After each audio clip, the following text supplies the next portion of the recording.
ओम नवकुलाय विद्महे विषदंताय धीमहि तन्नो सर्प प्रचोदयात्।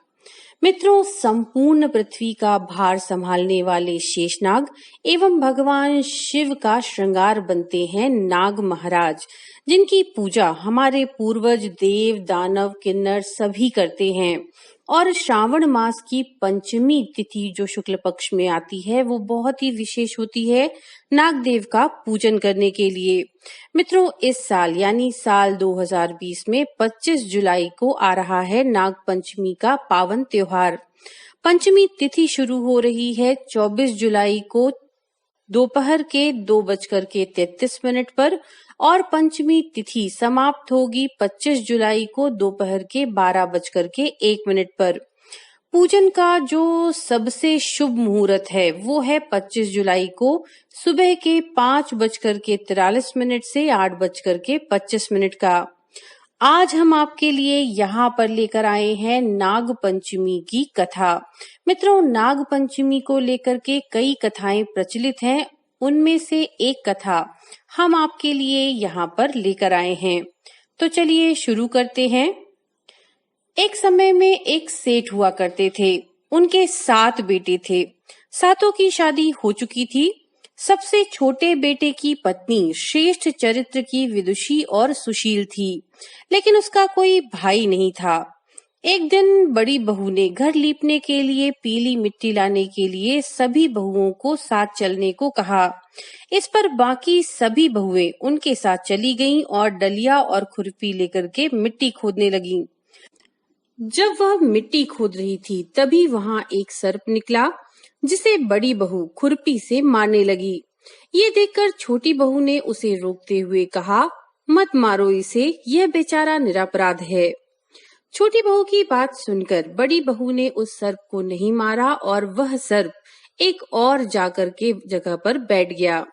छोटी बहू उस सर्प से कहने लगी कि तुम यहाँ से मत जाना, हम अभी लौट कर आते हैं।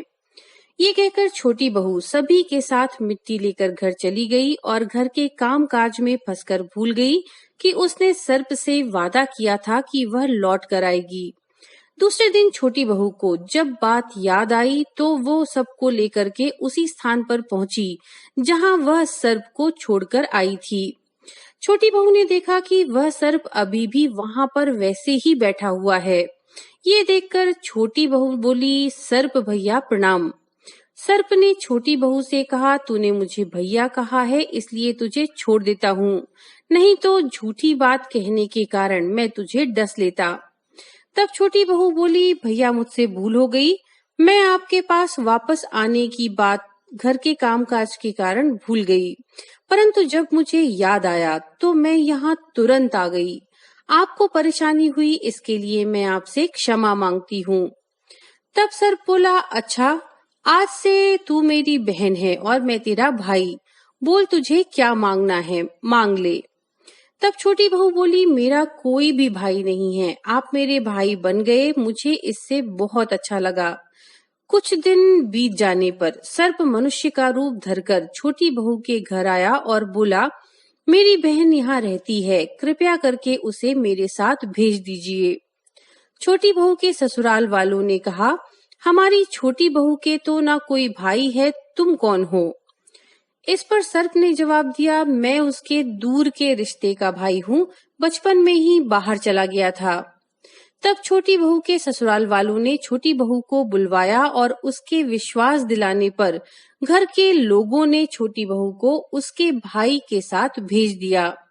मार्ग में सर्प अपनी बहन से बोला, मैं वही सर्प हूँ, इसलिए तू डरना नहीं, जहाँ चलने में कठिनाई हो वहाँ मेरी पूंछ पकड़ लेना। सर्प के कहे अनुसार ही बहन ने किया। इस प्रकार वह सर्प के घर पहुंच गई। वहां के धन ऐश्वर्य को देखकर वह चकित रह गई। एक दिन सर्प की माँ ने सर्प की बहन से कहा, मैं एक काम से बाहर जा रही हूँ, तू अपने भाई को दूध ठंडा करके पिला देना। बहन को यह बात ध्यान न रही और उसने अपने भाई को गर्म दूध ही पिला दिया, जिस कारण सर्प का मुंह बुरी तरह से जल गया। ये देखकर सर्प की माँ बहुत क्रोधित हुई, परंतु सर्प के समझाने बुझाने पर वह शांत हो गई। सर्प ने कहा कि बहन को आए बहुत दिन हो गए, इसलिए बहन को अब उसके ससुराल भेज देना चाहिए। तब सर्प और उसके पिता ने उसे बहुत सा सोना, चांदी, जवाहरात, वस्त्र, आभूषण आदि दे करके ससुराल पहुंचा दिया। बड़ी बहू ने जब छोटी बहू के पास इतना सारा धन देखा तो वह ईर्ष्यावश होकर बोली, तेरा भाई तो बड़ा धनवान है, उसके पास तो बहुत सारा धन है, तुझे तो और भी धन लाना चाहिए था। सर्प ने जब यह वचन सुना तो सब वस्तुएं सोने की लाकर दे दी। ये देखकर बड़ी बहू ने कहा, इन्हें झाड़ने की झाड़ू भी सोने की होनी चाहिए। तब सर्प ने झाड़ू भी सोने की लाकर दे दी। सर्प ने छोटी बहू को हीरा मणियों का एक अद्भुत और अत्यंत सुंदर हार दिया। छोटी बहू के उस हार की प्रशंसा उस देश की रानी ने भी सुनी और वह राजा से बोली कि सेठ की छोटी बहू के पास अत्यंत सुंदर हीरा मणियों का हार है, उसका हार यहाँ आना चाहिए। राजा ने मंत्री को हुक्म दिया कि सेठ के घर से हार लेकर शीघ्र ही दरबार में उपस्थित हों। मंत्री ने सेठ जी से जाकर कहा कि हमारी महारानी ने छोटी बहू का हार मंगवाया है, वह उस हार को पहनेंगी, इसलिए आप वह हार मुझे ला करके दे दीजिए। सेठ ने डर के कारण अपनी छोटी बहू का हार मंत्री को दे दिया। छोटी बहू को ये बात बहुत बुरी लगी। उसने अपने सर्प भाई को याद किया और सर्प के आने पर उसने कहा, भैया, रानी ने मेरा हार छीन कर मंगवा लिया है, कृपया करके तुम कुछ ऐसा करो कि जब रानी वह हार अपने गले में डाले तो वह सर्प बन जाए और वह हार मुझे लौटा दे, तब हार हीरे और मणियों का हो जाए। सर्प ने ठीक वैसे ही किया। जैसे ही रानी ने हार पहना वैसे ही वह सर्प बन गया और रानी डरकर चीखने, चिल्लाने और रोने लगी। ये देखकर राजा ने तुरंत अपने सैनिकों को सेठ के पास भेजा और कहा कि सेठ अपनी छोटी बहू को लेकर तुरंत हाजिर हो जाएं। ये सुनकर सेठ डर गया और सोचने लगा कि ना जाने राजा क्या करेगा, और छोटी बहू को लेकर राज दरबार में उपस्थित हो गया।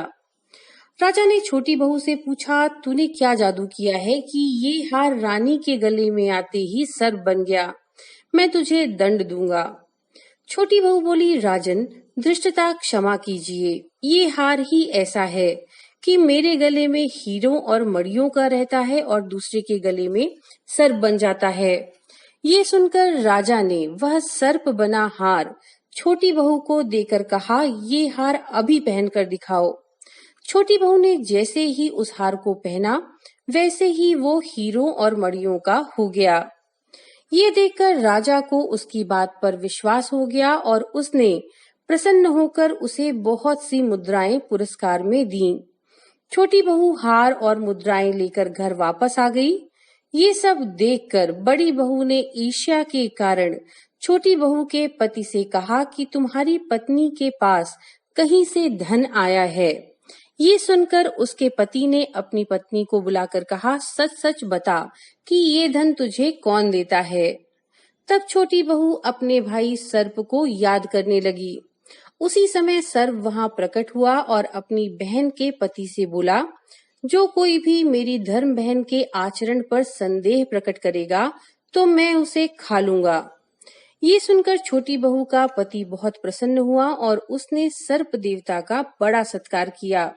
उसी दिन से नाग पंचमी का त्योहार मनाया जाता है और स्त्रियां सर्प को भाई मानकर उसकी पूजा करती हैं। तो मित्रों, ये थी नाग पंचमी की कथा। नमो नारायण।